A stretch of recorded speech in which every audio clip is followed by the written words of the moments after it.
සුබ දවසක්. පුතාලා අපි අදත් ඔබට ලස්සන පාඩමක් උගන්වන්න සූදානම් වෙනවා. ඒ තමයි pronouns. එතකොට ඉංග්‍රීසි භාෂාවේ part of speech කියන පාඩමට අයිති වෙන ප්‍රධාන පාඩමක් තමයි pronouns කියන්නේ. අපි එහෙම වැඩි කතා නැතුව අපි පාඩමට යමු. right. මම ඔයාලට මෙහෙම පැහැදිලි කරන්නම්. pronouns nouns කියන්නේ නාමපදනේ. nouns කියන්නේ නාමපද නම් pronouns කියන්නේ නාමපද සඳහා.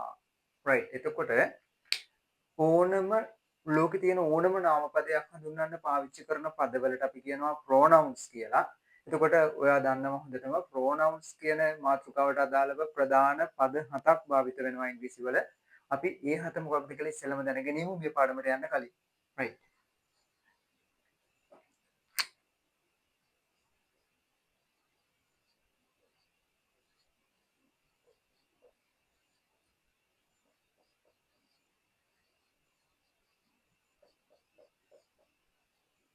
ඔයා හැමෝම දන්න මාතෘකාවක් තමයි pronouns කියන්නේ. එතකොට 6 ශ්‍රේණියේ ඉඳලා 11 වසර දක්වාම විභාගයට අනිවාර්ය පාඩමක් තමයි pronouns කියන්නේ. ඒ නිසා සහ ගොඩක් සිසුන් ඉල්ලීමක් කරලා තිබුණා pronouns කියන පාඩමට අදාළව ලෙසන් එකක් දාන්න කියලා. ඒ නිසා තමයි අපි අද තීරණය කළේ pronouns කියන කොටසේ එක් පියවරක් අවසන් කරලා දෙන්න ඔබට. right.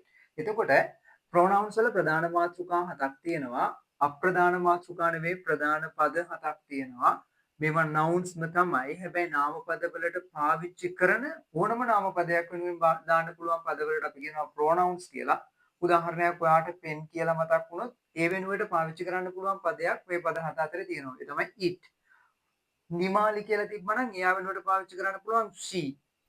සඳුන් කියලා තිබුණා නම් he. එතකොට සිසුන් කියලා තිබුණා නම් students කියන එකට they. ඊට පස්සේ මගේ ඉස්සරහින් ඉන්න කෙනෙකුට මම ආමන්ත්‍රණය කරනවා නම් කොහොමද කියන්නේ you කියලා. ඊට පස්සේ මමයි යාළුවෝයි වගේ කියන පදයක් තියෙනවා නම් ඒ දෙගොල්ලටම අපිට පාවිච්චි කරන්න පුළුවන් කවුද? we කියලා. එතකොට I කියන්නේ උත්තම පුරුෂ පාවිච්චි කරන පදේ කියලා දන්නවා.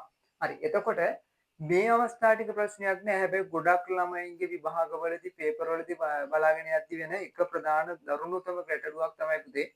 මෙන්න මේ සර්වනාම ටිකෙන් අපිට ඕන අයිතිය හංගව ගන්න. මේ I කියන්නේ මම වුණාට මගේ කියලා කියන දාන පදේ සමහරුන්ට වරදිනවා. එතකොට ඇයගේ කියලා ඉංග්‍රීසි වල පාවිච්චි කරනකොට මොකද්ද පාවිච්චි කරන්න කියන පදේ එකපාර මතක නැති වෙනවා කට්ටියට. she's කියලා ලියන සමහරු. ඔහුගේ කිව්වන් his කියලා he දාලා කමාව දාලා s දානවා. එතකොට එහෙම පාවිච්චි කරන්න බෑ ඉංග්‍රීසි වල. මේ පාඩම පැටලෙලි සහගත පාඩමක් හින්දා තමයි අපි පියවර දෙකකට හෝ තුනකට මේක පැහැදිලි කරන්න යන්නේ ඔයාලට. මම ඔයාලට එතකොට අද ප්‍රධාන මාතෘකා දෙකක් කතා කරනවා. ඒ තමයි මේ pronouns කියන මාතෘකාවට අදාළව subjective pronouns සහ objective pronouns කියන කොටස් දෙක. right. අපි මුල් කොටසට යමු ඉස්සෙල්ලාම. පුතේ subjective pronouns කියන්නේ කර්තෘ සර්වනාම. නැත්නම් අපි subjective case කියලාත් මේ pronouns කියන මාතෘකාව අපි හඳුන්වනවා. මෙතනදී ඔයාලට වඩා පැහැදිලි වෙන්න මම කියන්නම් කර්තෘකාරක සර්වනාම. සරලවම කිව්වා කර්තෘකාරක සර්වනාම කියන්නේ I, we, you, they, he, she, it කියන පද ටික මේ පදවල තේරුම හැමෝම දන්නවා. ඒ නිසා මම ඒක ලියන්න යන්නේ නැහැ. මේ පද ටික වාක්‍යයක් ඉදිරියේ පාවිච්චි කරන අවස්ථාව. එහෙම නැත්නම් අපි යාට කියනවා සබ්ජෙක්ට් කෙනෙක් විදිහට මේගොල්ලෝ පාවිච්චි කරන අවස්ථාවට අපි කියනවා මොන සර්වනාමද? සබ්ජෙක්ටිව් ප්‍රොනවුන්ස් කියලා. උදාහරණයක් වාක්‍ය මුලින් තමයි මේගොල්ලෝ ඉන්න ඕනේ. I am a teacher. මේ උක්ත වෙලා ඉන්නේ I කියන කෙනා. තව එකක් we play cricket. අපි ක්‍රිකට් සෙල්ලම් කරමු. You speak Tamil. ඔයා දෙමළ කතා කරනවා. They go to school. ඒගොල්ලෝ පාසල් යනවා. He speaks English.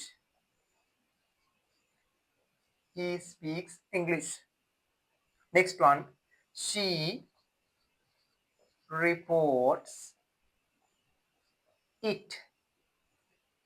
It barks. පුතේ barks කියන්නේ බුරනවා කියන එක සතෙක්. කියන්නේ බල්ලෙක්.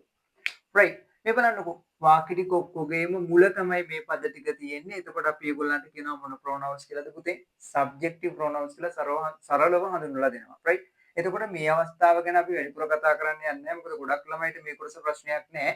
අපි subjective pronouns නැතුව අපි ඊළඟ දෙවෙනි මාතෘකාවට යනවා. pronouns පාවිච්චි කරන දෙවෙනි අවස්ථාව තමයි objective case. කර්ම විභක්තිය. එහෙම නැත්නම් කර්මකාරක සර්වනාම කියන එක. ඒ කියන්නේ objective pronouns. අපි බලමු ඒකෙදි මොකද වෙන්නේ කියලා. ඒකෙදි මේ සර්වනාම වල පොඩි වෙනසක් වෙනවා. ඒ තමයි කර්මයක් විදියට පාවිච්චි වෙන්නේ. ඔයාලට අවශ්‍ය හැම දෙයක්ම ඔයාලා ලියා ගන්න ඕනේ මේ පාඩමේදී. හරි? එතකොට දැන් මම කියන්නේ අය වුණාට මට කියලා කියනකොට ඉංග්‍රීසි වලින් කියන්නේ me. එහෙම නැත්නම් to me.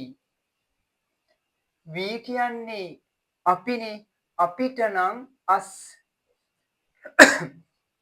එහෙම නැත්නම් to us. ඒ කියන්නේ පුතේ මේ මෙතඩ් දෙකක් ක්‍රම දෙකක් තියෙනවා මේ සර්වනාම වල objective pronouns කියන එක පාවිච්චි කරද්දී. ඒක හොඳට මතක තියාගන්න ඕන. objective pronouns එකේදී. එතකොට I නම් me to me, us නම් we නම් us to us, you නම් you මෙන්න මෙතන ගොඩක් ළමයි පටලව ගන්නවා. ඊට පස්සේ මෙතනට එනවා to you. මොකද හේතුව එකම විදියට පාවිච්චි වෙන්නේ. වාක්‍ය කොහේ පාවිච්චි වුණත් you කර්තෘ කෙනෙක් විදියට subjective pronouns විදියට පාවිච්චි කළත් පාවිච්චි කරන්නේ you කියලා. වාක්‍ය අවසානයේක කොහේ හරි කර්මයක් විදියට පාවිච්චි කළත් පාවිච්චි කරන්නේ කවුරු කියලාද? you කියලාමයි. next one they නම් them වෙනවා. එහෙම නැත්නම් to them. ඊළඟ එක he නම් him. එහෙම නැත්නම් to him. ඊට පස්සේ she නම් her වෙනවා. එහෙම නැත්නම් to her වෙනවා. it නම් it ඊළඟට එනවා to it. that's all. එච්චරයි. right? එතකොට මේ පද ටික වෙනස් වෙන විදියනේ. මේ ටික වාක්‍යයකට පාවිච්චි වෙන විදිය කොහොමද කියලා අපි දැන් කතා කරමු. එතකොට වාක්‍ය අවසානයේ තමයි මේ සර්වනාම ටික පාවිච්චි වෙන්නේ පුතේ. එතකොට ඒක හොඳට මතක තියාගන්න ඕනේ. නැත්නම් අපිට එතනින් එහාට මේ කොටසට යන්න බෑ. මොකද අපිට පැටලෙන සාගත වෙනවා. මම සරල උදාහරණයක් වාට දෙන්නම්. අම්මා මට පෑනක් දුන්නා. අම්මා මට පෑනක් දුන්නා. සරල වාක්‍යයක්. පුතේ ඉංග්‍රීසි වල ඕනෑම වාක්‍යයක් ලියන ප්‍රධාන ක්‍රම දෙකයි. ඒ තමයි subject verb object අනිත් කෙනා තමයි OTVT කියන easy pattern එක. මේ pattern එක ඔයාගේ ඔළුවේ හැම වෙලේම ඉංග්‍රීසි ඉගෙන ගන්න කෙනෙක් විදිහට තියෙන්න ඕන. right? එතකොට මේ වාක්‍ය කියවගෙන යද්දී වාක්‍ය කර්තෘ වෙලා තියෙන්නේ subject වෙලා තියෙන්නේ අම්මා. ඊට පස්සේ ඉතුරු ටික ඔක්කොම කර්මයක්. හරි? එතකොට අපිට මෙන්න මේ ක්‍රමයට යන්න බෑ. කර්මකාරක වාක්‍යයක් නෙවෙයි. මොකද වාක්‍ය ඉදිරියේ කර්තෘ කෙනෙක් ඉන්නවා. ඒ නිසා. හරි. ඒ නිසා අපි SVO subject verb object කියන මෙතඩ් එකට හදන්න තමයි හදන්නේ. right. එතකොට අම්මා මට කියන එක දැම්ම දාන්නේ. මොකද අපි ඊළඟට දාන්න verb එක මටවත් පෑනවත් නෙවෙයි දුන්නා කියන එක. දෙනවට කියන්නේ පුතේ give වල අතීතය gave. mother gave. එතකොට මේ සමස්ත වාක්‍ය past tense කියලාත් ඔයාලට තේරෙන්න ඕන. right. mother gave අම්මා මොකක්ද දෙන්නේ? a pen. mother gave a pen.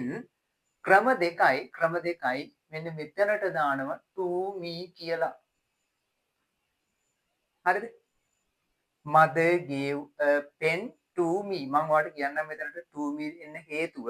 මෙන්න මේක තමයි හේතුව. subject verb ඊට පස්සේ object දාලා ඊළඟ කර්මයක් දාලා තවත් කර්මයක් විදියට සර්වනාම වෙනවා නම් වාක්‍ය අවසානයේ. අන්න එතකොට අර අනුක්ත කළා විතරක් මදි. එයාට කලින් කවුද දාන්න ඕනේ අපි? to කියන prepositions එක add කරන්න ඕනේ. ඒ නිසා තමයි මෙහෙම දීලා තියෙන්නේ.